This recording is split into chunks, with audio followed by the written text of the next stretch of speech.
ស្លឹកសាវម៉ាវព្រៃនឹងទៅបុកឲ្យម៉ត់ឲ្យចេញជាតិហើយច្បាច់យកទឹកលាយជាមួយនឹងទឹកដូងអត់ដឹងឈឺអីប្រកបគ្រាន់តែភ្ញាក់ពីគេងឡើងឈឺក្បាលឡើងមកដើរអត់ចង់រួចទេពេលដើរតើខ្ទប់ក្បាលហើយចេះតែចង់ក្អួតទៀតសំបីតែផឹកទឹកក៏ក្អួតចេញមកដែរដល់ពេលទៅពេទ្យពិនិត្យមើលពោះវៀនក៏អត់គ្រុនឈាមក៏អត់ពេលចឹងទៅចង់ខ្លាចខ្លួនឯងវិញពេទ្យថាអាចមកពីយើងគេងអត់សូវគ្រប់បានចឹងទៅក៏ដាក់សេរ៉ូមហើយនឹងឲ្យថ្នាំមកសម្រាប់នៅផ្ទះវិញដល់ពេលម៉ែឃើញឈឺអញ្ចឹងភ័យឆ្លេឆ្លាដោយការនៅពីក្មេងមិនខុសទេគាត់ទៅបោចស្លឹកសាវម៉ាវព្រៃយកមកធ្វើថ្នាំឲ្យខ្ញុំអត់ចូលចិត្តស្លឹកនឹងទេលេបម្ដងបបាអាក្លិនឡើង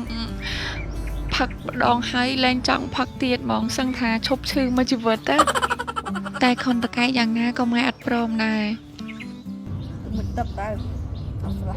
ដល់ពីសេរ៉ូមខំម៉ោងពណ៌គាត់ថាបាច់ធ្វើទេម៉ែតែគាត់បាច់ជិះដេញឲ្យខ្ញុំទៅងូតទឹកឲ្យស្លាស់ខ្លួនវិញស្លាស់ធ្វើអីបើមកញ៉ាំវិញដែរនឹងងើបពីឈឺមកបានងូតទឹកកក់សក់ស្លាស់ខ្លួនល្អកក់ជាមួយសាប៊ូក្លិនពពុះច្រើនក្លិនក៏ក្អូបកក់ហើយស្លាស់ហ្មងមិនត្រឹមតែប៉ុណ្្នឹងទេកក់នឹងបតុនហើយជួយឲ្យសរសៃសក់យើងទន់ភ្លឺលលោងដុសក្រាស់រឹងមាំបាត់សក់ជ្រុះបានល្អទៀតចង់បានសាប៊ូកក់សក់របស់កូនខ្មែរយើងដែលមានគុណភាពល្អរូបមន្តមកពីប្រទេសកូរ៉េអាចជ្រើសរើសសាប៊ូក្លិនបាន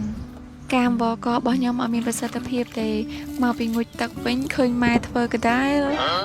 បងប្អូនណាធ្លាប់ជួបថ្នាំនឹងខ្លះហើយមានអារម្មណ៍មិនដែរនៅពេលដែលបានលេបម្ដង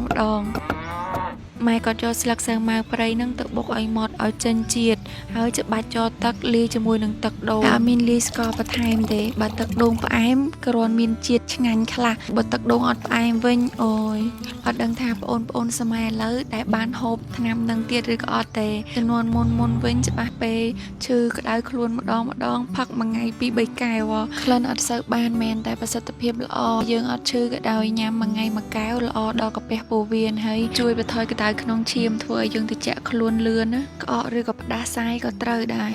ថានៅពីតូចទៅឲ្យផឹកតែនេះកូនឡើងធំប៊ីងហើយនៅឲ្យផឹកទៀត